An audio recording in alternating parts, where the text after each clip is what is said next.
បាទជំរាបសួរបងប្អូនថ្ងៃនេះដែរខ្ញុំមកប្រាប់ពីវិធីសាស្ត្របងប្អូនឲ្យដឹងថានៅដើមស្វាយយើងអាចរកចំណូលបានមួយផ្នែកទៀតក្រៅពីធ្វើស្វាយបងប្អូនចឹងខ្លះនេះអត់ស្គាល់រៃទេបងប្អូនមាននងខ្លួនយើងខ្លះអត់ស្គាល់រៃ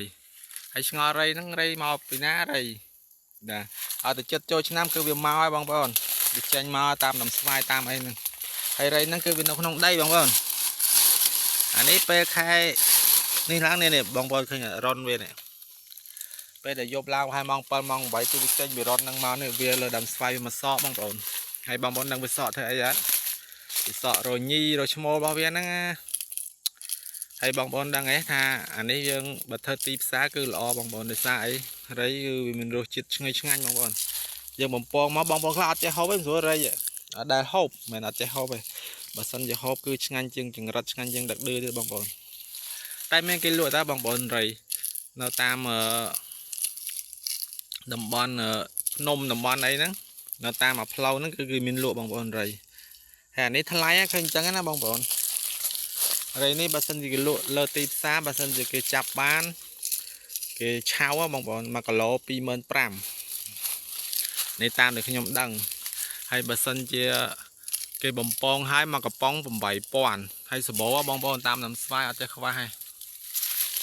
ហើយសួរសំណក់វាគេទិញអត់បាទកន្លងមកគឺមានគេទិញបងប្អូនសំណក់ជនជាតិចិនគេឲ្យតម្លៃ1គីឡូ 40បងប្អូនតែយើងបើយើងចាប់ថាលក់ហ្មងអាហ្នឹងវាខាតណាបងប្អូនដោយសារអីសំណក់វាស្រាលចាប់10ថ្ងៃវិញ5-10ថ្ងៃវិញអត់បាន1គីឡូទេក៏ប៉ុន្តែយើងរបស់អត់ដើមយើងចេះតែលក់បងប្អូនហើយអានេះគេយកធ្វើថ្នាំហ៎បងប្អូនជនជាតិចិនគេយកធ្វើថ្នាំទៅខ្ញុំចាប់ឲ្យគេបាន 3-4 គីឡូដែរ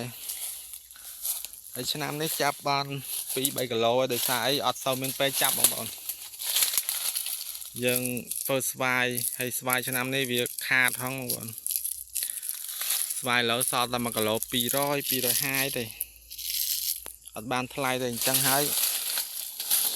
យើងរវល់ធ្វើវារវល់បេះលក់ខ្លួនឯងដោយសារអីឆ្នាំនេះអត់មានគេចូលបេះទេវាថោកពេកស្វាយចឹងបេះខ្លួនឯងយកលក់គេហើយរៃនេះយើងចាប់ពេលយប់បានណាបងប្អូនពេលថ្ងៃចឹងមានតែសំណក់ឯងសំណក់រៃបើពេលយប់គឺសបោហ្មង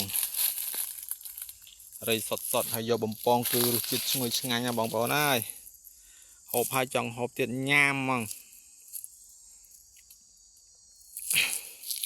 ហើយវីដេអូខ្ញុំមានតែប៉ុណ្្នឹងទេបងប្អូនអរគុណសម្រាប់ការតាមដាន